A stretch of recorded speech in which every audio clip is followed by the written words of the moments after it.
तो बात यहाँ, मैं एक बात को पहले यहाँ क्लियर कर दूं जी कि विद्वान और ज्ञानी में जमीन और आसमान का फर्क होता है। जी विद्वान हम उसे कहते हैं जो पढ़ करके फिर दूसरों को समझाता है, जी किसी के अनुभव को अपने जीवन में लेता है, वो पढ़ता है, पढ़ने के बाद उसको वैसा का वैसा ही और उसमें नमक मिर्च लगा करके उसको लोगों के सामने प्रस्तुत कर देता है। जी सही मायने में जो वो बता रहा है उसका वो अपना अनुभव नहीं है, स्वयं के ऊपर उसे लागू नहीं करता वो। जिस सब्जी को वो खा रहा है वो उसने नहीं बनाई, जी किसी ने बना के उसके सामने प्रस्तुत किया है, उसका वो टेस्ट ले रहा है जी और दूसरों को बता रहा सब्जी अच्छी है। ठीक है, इसी प्रकार से जो ज्ञानी होते हैं, जी ज्ञानी जरूरी नहीं है उसे अक्षर ज्ञान भी हो, उसे हिंदी की वर्णमाला का भी ज्ञान हो या इंग्लिश की वर्णमाला का ज्ञान हो या उर्दू के वर्णमाला का ज्ञान हो या पंजाबी के वर्णमाला का ज्ञान हो, ये कोई जरूरी नहीं है। उन्हें अपना नाम भी लिखना नहीं आता है मगर वो फिर भी ज्ञानी है। क्यों? कि ज्ञानी अंदर की तरफ देखता है, विद्वान बाहर की तरफ देखता है। जी जैसे कई संतों ने कहा है कि परमात्मा आंख बंद करके दिखाई देता है, संसार आंख खोल के दिखाई देता है। संसार आंख खोलने का विषय है और परमेश्वर आंख बंद करने का विषय है। तो विद्वान में और ज्ञानी में ये फर्क है जो आपने कहा। अब रही बात रावण की, तो सही बात में मेरी जो मान्यता है, मेरी जो अपनी मान्यता है, रावण ने कोई भी गलत कार्य नहीं किया। रावण ने कोई भी गलत कार्य नहीं किया। रावण उस रामायण का एक पात्र बनाया गया है। रावण उस रामायण का एक पात्र बनाया गया है। तुलसीदास जी अपनी परिभाषा में उसके चित्रण को करते हैं, चरित्र को चित्रण करते हैं कि इतना विशाल योद्धा, इतना संपत्तिशाली, जिसके सोने के परकोटे थे, जो बाउंड्री होती है वो सोने की थी, और इतना बलशाली दर्शाया है कि एक एक जग जीत सके।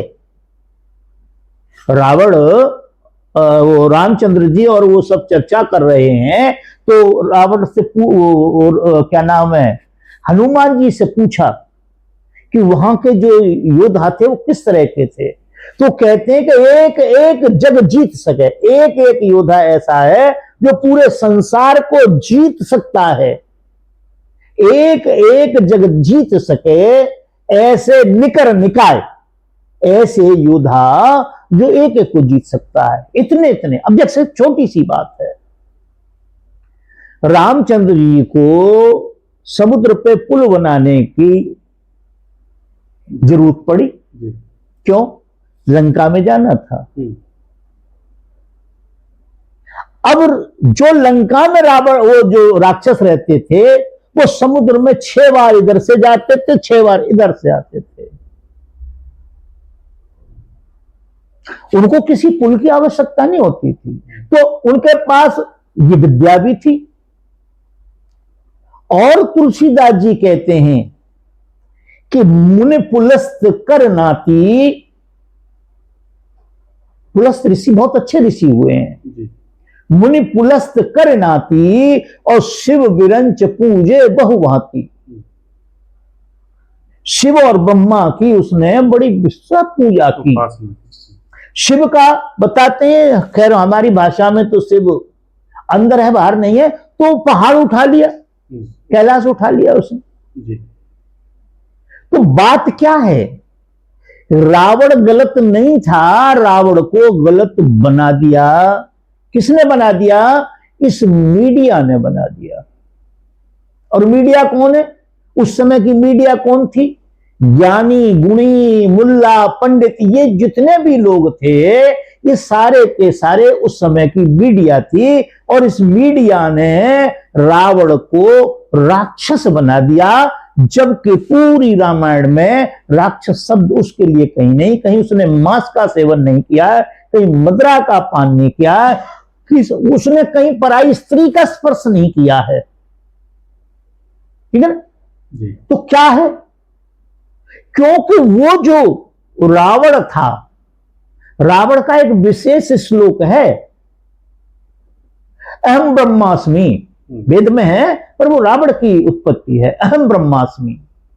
वो ब्रह्म में ही हूं, मेरे ही अंदर है ब्रह्म, ब्रह्म कहीं और नहीं है। क्या?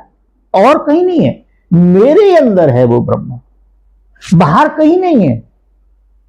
तो अब जिसने इतनी बड़ी खोज कर ली, आत्मा की जिसने खोज कर ली, जब आत्मा को पा लिया उसने, तभी तो कह रहा है अहम ब्रह्मास्मि। उसने उसकी खोज कर ली, तो क्या इस प्रकार का उत्पात करता वो? नहीं करता वो उत्पात, और ना ही उत्पात किया उसने, ना ही कहीं उत्पात। मेरे हिसाब से तो वो कहीं दोषी नहीं है, कहीं भी दोषी नहीं है। अब आप एक बात बताइए, एक बहुत छोटी सी बात है, किसी की बहन की नाक काट दी जाए, कान काट दी जाए, उसका भाई क्या करेगा? बदले की भावना पैदा होगी उसके अंदर। क्या राम को यह नहीं मालूम था कि सोने का हिरण नहीं होता है? राम कोई साधारण आदमी तो थे नहीं जी। राजा के पुत्र थे, क्या उनको नहीं मालूम था कि सोने का हिरण नहीं होता है? जी। क्योंकि वो भी एक चाल थी। तुलसीदास जी वहीं लिखते हैं कि जो कछ चरित्र रचा भगवाना, लक्ष्मण हूं ये मर्म न जाना। लक्ष्मण को भी ये जानकारी नहीं थी कि सीता चोरी तो हुई नहीं, सीता तो अग्नि में समा दी गई है, ये तो जो उसका प्रतिबिंब रखा था उसकी चोरी हुई है। तो मेरी तरफ से रावण दोषी नहीं था, मगर उसका कारण क्या था? इन मुल्ला पंडितों ने क्यों कर दिया, उसे दोषी ठहरा दिया? कि वो ये कहता था कि तुमने ब्राह्मण जो ये कहना पांडित कर्म करना स्टार्ट किया है, तो पांडित कर्म में आप क्या कर सकते हैं? बोले फलाना मंत्र बोल सकते, बोले उस मंत्र की जो है मूल भावना क्या है? तो कुछ नहीं, चलो इसे जेल में डालो। अब देख लिया कोई सन्यासी घूम रहा है, उससे पूछा कि भाई आपने सन्यास क्यों ले लिया है?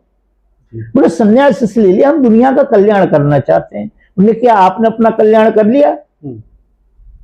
अब वो जो रावण पूछता था, वो सिट्टी पुट्टी गुल, तो सिट्टी पुट्टी गुल हो जाती थी, तो उस संत को भी उसमें डलवा दिया, जो कपड़े पहने हुए संत था उसको भी उसी में डलवा दिया। तो यह विचार किया गया अब क्या हो? तो मैं ये समझता हूं, मेरी जो मान्यता है, वैसे तो आप जो दुनिया में है धारणा वैसे कहलवाना चाहो तो एक अलग बात है, मैं कह दूंगा, बाकी रावण मेरी तरफ से दोषी नहीं था। ये तो एक लीला बनाई गई, एक सिस्टम बनाया गया, जिससे बहुत समय के लिए लोगों को समझाने के, लोगों के लिए जैसे कि कहानी किससे कहानी बना दी, एक पुस्तक बना दी जाती है, बच्चे समय असमय उसको पढ़ते रहते हैं। केवल इतनी बात थी, रावण विद्वान था और रावण ज्ञानी भी था। रावण विद्वान भी था, रावण ज्ञानी था, पर मेरी नॉलेज में, मेरे विचारों में वो दोषी नहीं था। आगे आज की चर्चा में हम यहीं तक अपने आप को सीमित रखेंगे। हमने एक चरित्र के हिसाब से, जिसमें रावण का चरित्र लिया है, उनके हिसाब से भी समझने की कोशिश की। आगे इस चर्चा को जारी रखेंगे और किसी और रूप में फिर से इस तथ्य को और अच्छी तरह से समझने की कोशिश करेंगे, इस रहस्य को उजागर करने की कोशिश करेंगे। धन्यवाद।